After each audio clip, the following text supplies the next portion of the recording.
What's happening, YouTube? Today we're going to be talking about why, as a wedding photographer, sometimes I pray for rain. And maybe you should too.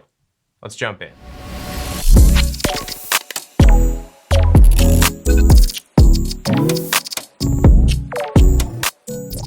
Alright guys, so for those of you who are new to the channel, I'm Paul Friedman, and behind the camera over there is Spencer Mendel, and we are Main Mountain Media. And we shoot several different categories of both photography and video. But for the first week of every month, we focus very specifically on our wedding photography. And so this week, I'm gonna be talking to you about adverse weather conditions and how sometimes I enjoy the bad weather days more than the beautiful sunny days. So, of course, first and foremost, let me just clarify that for the sake of the bride and the groom, I absolutely hope for good weather every time. I'm not like, no way would I ever hope for like sleet or hail or wind or terrible weather on the day of the wedding. But when I say I'm pray for rain, what I mean is the days when the weather doesn't quite go according to plan are usually the days we end up with better wedding photos. And it took us a little while to figure out why at first. And then we started to realize that adversity is something that you have to overcome as a photographer. And in order to accomplish that adversity and being able to overcome it, it often comes down to you trying just a little bit harder than you normally would. You know, I mean, when it's a sunny day, it's a little bit of a softball. You kind of just like, all the obvious shots are there, all the beautiful vistas make perfect sense, the ceremony looks bright and exciting and inviting no matter what. But when you have those days where it starts to get, you know, storm clouds rolling through, or maybe a little bit of rain fell last night and what used to be a beautiful dirt parking lot is just mud puddle after mud puddle, or what used to be a big grassy field is just kind of a big swamp that you can't really walk out into. These are the days that I'm talking about, the days that are less than perfect, but at the same time, maybe they are perfect. You know, when you get puddles, you get reflections. When you get rain and it clears out, you get rainbows or crazy wild sunsets and all those types of things. But I think even more than that, the bad weather days, the rainy, snowy, sleet, hail, wind, all those bad weather events sort of bring people together as a bit of like a camaraderie building event. So what'll happen is, you know, I guess let me give you an example. That might be easier. So we were shooting a wedding in Vermont. We were over at the Trapp Family Lodge, and it was a beautiful sunny day. I mean, it was hot. Like, we were drinking water. We were like putting ice cubes down the back of our shirts. It was a hot, sunny, beautiful summer day. And then this microburst of rain came through, and the whole town lost power, the entire town of Stowe. And the tent was dark, and it was quiet. And everyone was like, well, at the very least, we need music. And first of all, the first thing that happened was the maid of honor, who had an absolutely, I mean, she was a classically trained singer. She had a stunning voice. She stood up, and at the Trapp Family Lodge, where they filmed The Sound of Music, she started singing The Sound of Music, just like a cappella, just in the tent. And it was just amazing. I mean, it like just lifted everyone's spirits so high. I mean, better than as if nothing had ever happened. I mean, if we just had a very smooth wedding with all the regular wedding, I don't think we would have felt like that. It was like so much excitement. And then the DJ station needed to be running for the rest of the night because she couldn't sing for us all night. And somebody drove their truck over there, and they found a power converter to run the DJ station off the car battery. Then they needed lights for the dance floor. So Spencer and I pulled our video lights out, which fellow photographers, bring a couple battery-powered video lights if you have them. Just leave them in the car. They might come in handy. Can't tell you how many pats on the back we got for that. But that was enough to like help people eat and not be in the dark at their tables and things like that. But then we needed some like real dance floor lighting. And Dad had driven his daughter into the ceremony in his antique red Volkswagen Bug. And so he pulled that around the tent. We opened the flaps and he parked it so the nose was inside the tent. And then he flipped on the lights for the rest of the night. And that's what we used for lighting the dance floor. And then for the first dance, everybody who had a cell phone in their pocket started using the lights to light up the first dance.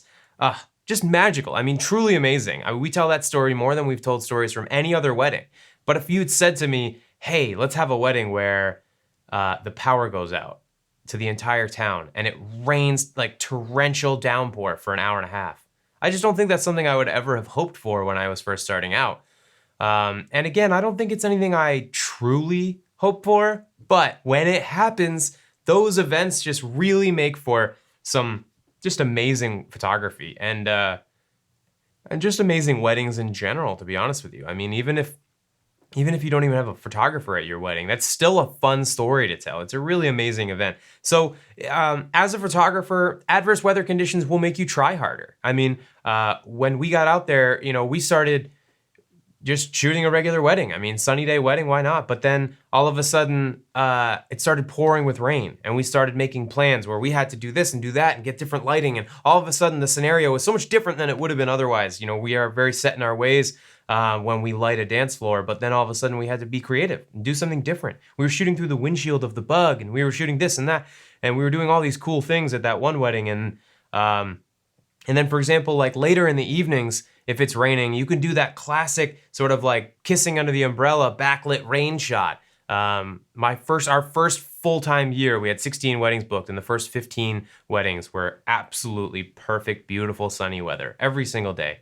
Late in the season, as much as I don't want to do this to the bride and groom, a part of me was like, well, what if it rained late in the evening? That would be ideal. What if we just got a little rain later in the day? And it rained in the morning, and then it stopped raining all day. We had an outdoor ceremony. We had no problem with sort of accomplishing all the things we wanted to do outside in the wedding, for the wedding. And we did outdoor portraits. And as we accomplished everything, we made it inside, and everybody's in the barn dancing the night away. And then it started to sprinkle, and I got my opportunity. So I threw my flashes out into the rain and set it up, and I got an umbrella for them, and I asked them to just step outside for just a quick 5 minutes.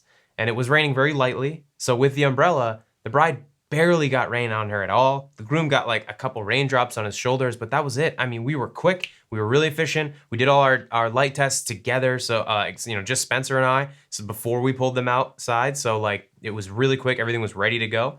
And I think more importantly than any of it, the results. It'll make us try harder, it'll make us get photos that stand out from the crowd. The guests have fun, they make their stories, which is just, it's just awesome. And then also, there's the old phrase that you can't have a rainbow without rain.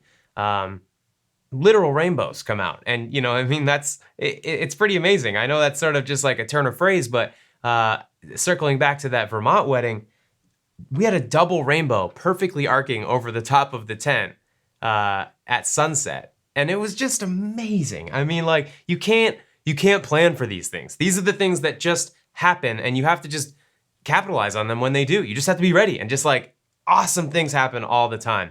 And then also with adverse weather, generally the only way for weather to come through, unless you were talking about just wind, which even a breeze is nice, but wind is awful. But flat light, that nice, soft, cloudy day lighting is something that I actually always hope for. As much as I do think brides and grooms want sunny days, cloudy days are just so pleasant. It's so much nicer to sit at a ceremony without the hot sun beating down on you. It's so much nicer to be able to take photos on a flat light day. I mean, I always tell people, we can take good photos any day.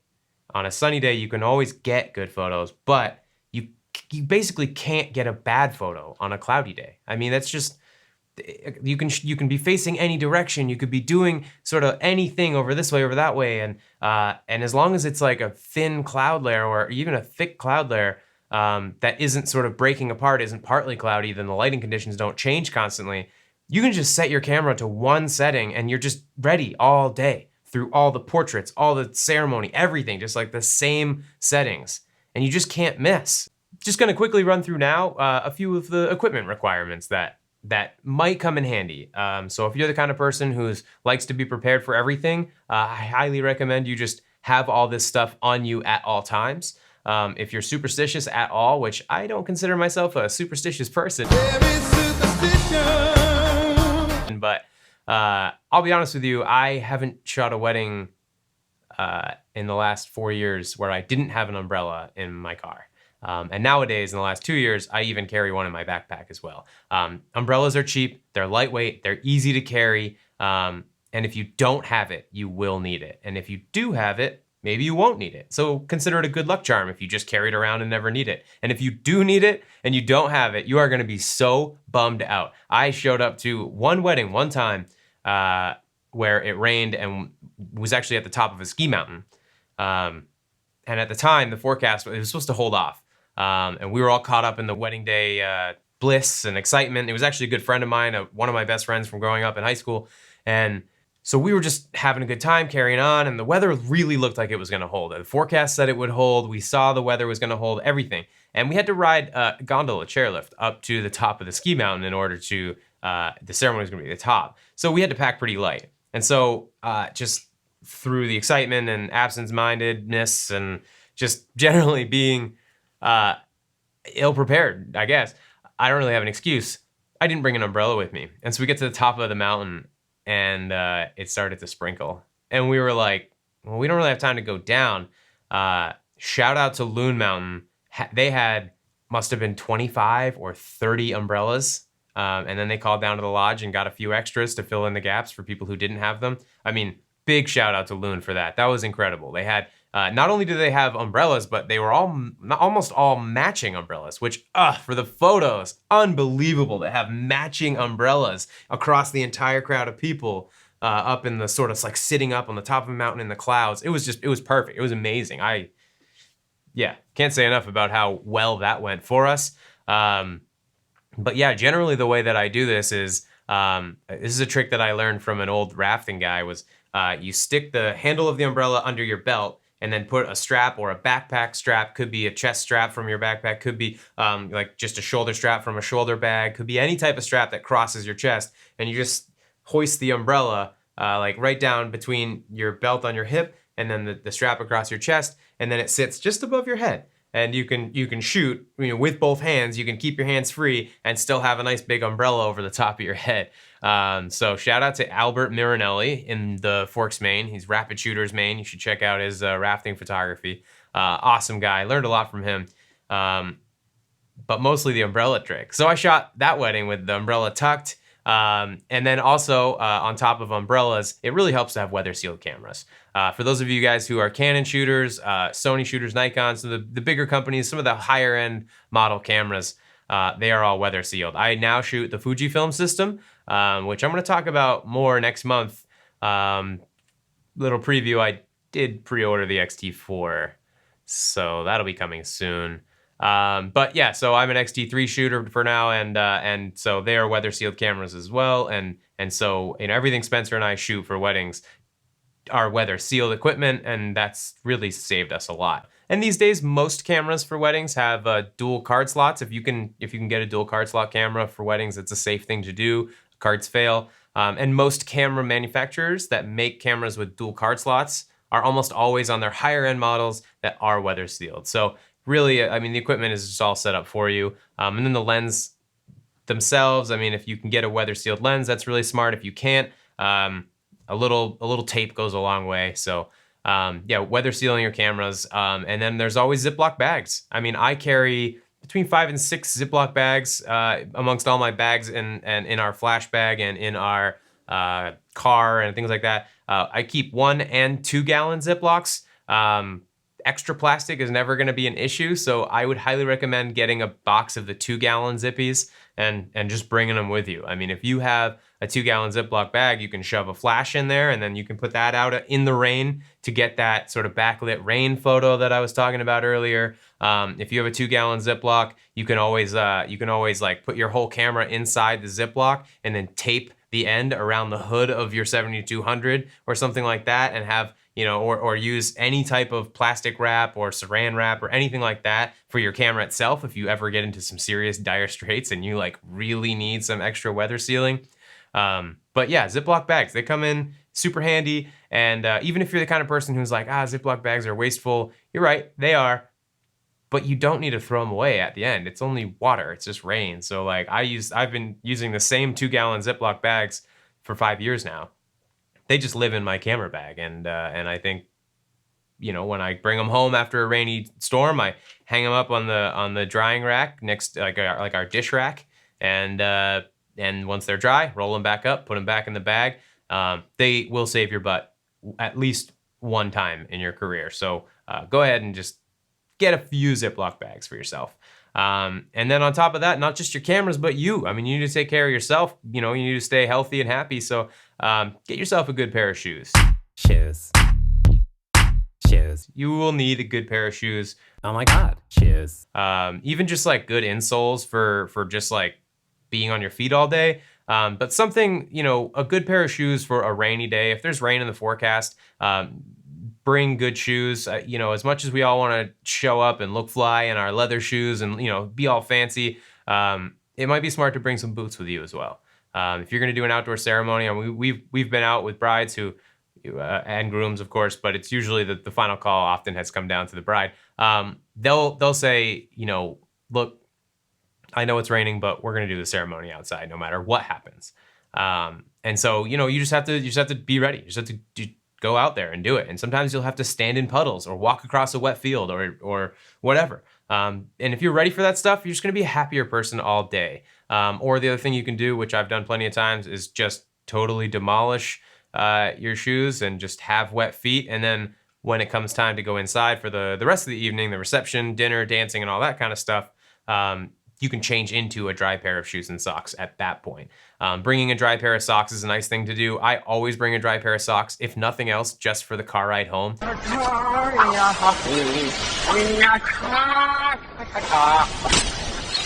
Even if it's not a rainy day, just like if it's a hot sunny day, a dry pair of socks is something you'll thank yourself for having, as well as like a dry t-shirt or even like a full separate dress shirt. I usually bring one in the car if I think of it. It's come in handy a lot. I've had people spill drinks on me. I've had rainy days where you just like fully commit to being outside for the ceremony, don't have an umbrella or whatever, or just generally like umbrellas usually for the cameras themselves. And so I kind of usually like sacrifice myself and let me get wet so the cameras are in okay shape.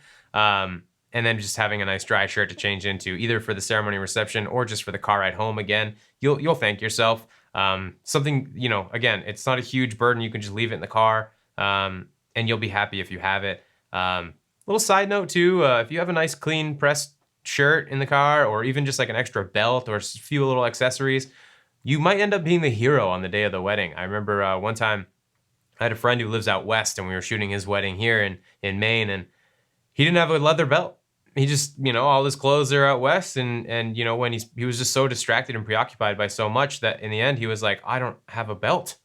And I happened to have a spare leather belt that day. So yeah, you can be the hero, and you know, it depends if you ever want to lend your stuff out. You know, he was a friend just to people you might not know or who live away and you might not get the stuff back. You can make that call on the day of, but having just like a clean white dress shirt in your car, if one of the groomsmen shows up and forgot his shirt, you could be the hero. Obviously, you know, that's its own side little thing, but for your own sake, for your own health and happiness, maybe just have some clean clothes and dried socks and extra shoes, and maybe even bring like some rubber rain boots, you know? I mean, I don't think anyone's gonna blame you for putting on some rubber rain boots if you're going out to shoot a portrait session in the rain.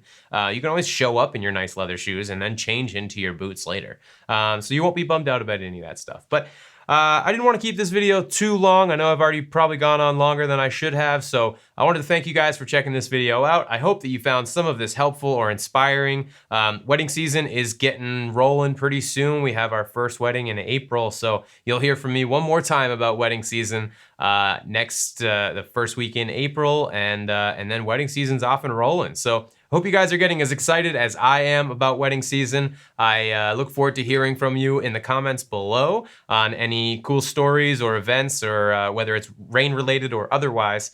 I definitely want to hear what you guys have to say about all your sort of wedding plans and for this season, or just some good stuff that's happened to you in the past. Leave that in the comments section below. If you liked this video, give it a thumbs up. You want to see more? I mean, you know what to do. Just do all the YouTube stuff. Help me help you. Yeah, get out there, make some good photos, make some good stories, and we'll see you next time.